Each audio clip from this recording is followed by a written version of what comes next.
This video is intended for educational, informational, and entertainment purposes only. Thumbnails are created to catch attention and may not accurately represent the actual content of the video.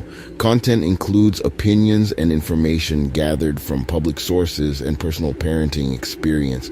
We do not claim full accuracy. This video does not intend to target, defame, or disrespect any individual or organization.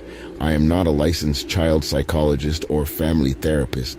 Always use your own judgment about what's appropriate for your children and consult a professional if you have concerns about a child's anxiety or well-being. The views expressed here are my own. This content is meant to spark thoughtful reflection, not to tell you what is right or wrong.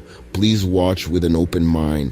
Thank you for being part of our prepping family. In any major crisis, in natural disaster, martial law, extended emergency, history shows the same pattern. Certain items get seized, rationed, or redistributed by authorities faster than anything else.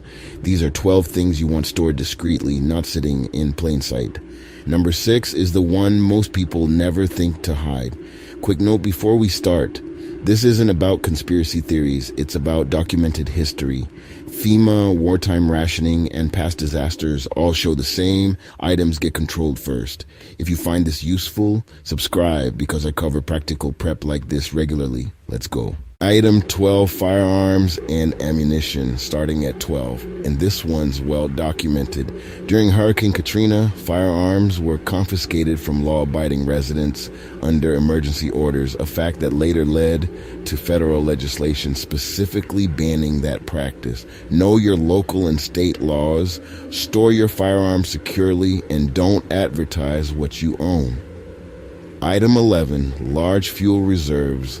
Fuel hoarding is one of the first things authorities crack down on during shortages because it directly affects public supply and price control.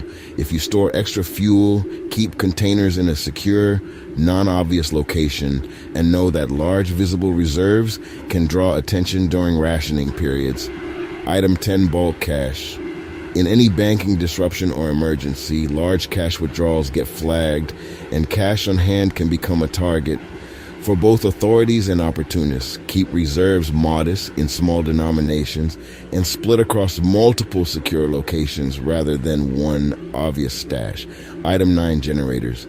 Generators are valuable, loud, and visible, which makes them a target for both theft and, in some documented cases, community-mandated sharing during grid failures. If you own one, plan for quiet operation and don't run it where it's visible from the street. Item 8, water filtration systems.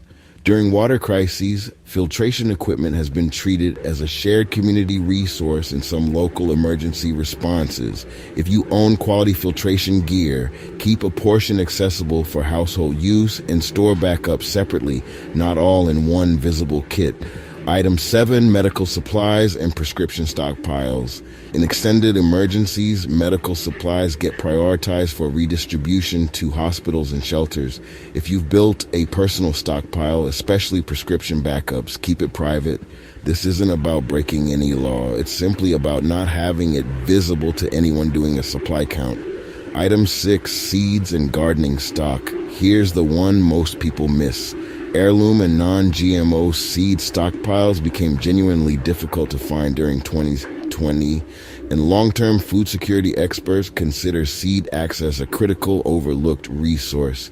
It's small, easy to store, and easy to overlook when people think about confiscation risk, which is exactly why it's smart to keep some tucked away. Item 5, bulk food storage, large. Visible food stockpiles can become a target for both official rationing programs and desperate neighbors in a true crisis. Split storage across multiple locations, and don't let your pantry be the first thing visitors see. Item 4, batteries and power banks. Portable power becomes essential currency during grid failures, and large, obvious stockpiles draw attention fast. Keep the bulk of your reserve in a less visible location with only a small working supply accessible. Item 3, precious metals. Gold and silver have historically been subject to government restriction during major crises. The U.S. itself did this in 1933. Whether or not that risk feels realistic today, discretion with any precious metal holdings is just good practice. Item 2, communication devices, radios, satellite phones.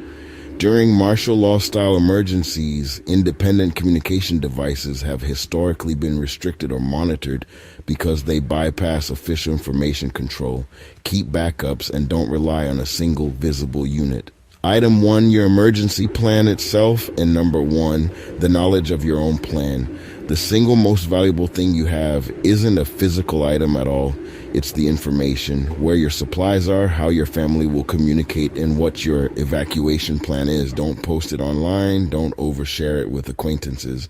In any real crisis, information discipline matters as much as physical supplies. That's 12 things worth keeping quiet, not because you're doing anything wrong, but because discretion is part of real preparedness. If you want a full framework for organizing supplies like this securely, check the guide linked below. Subscribe for more lists like this and let me know which one you hadn't thought of. Stay ready, not scared.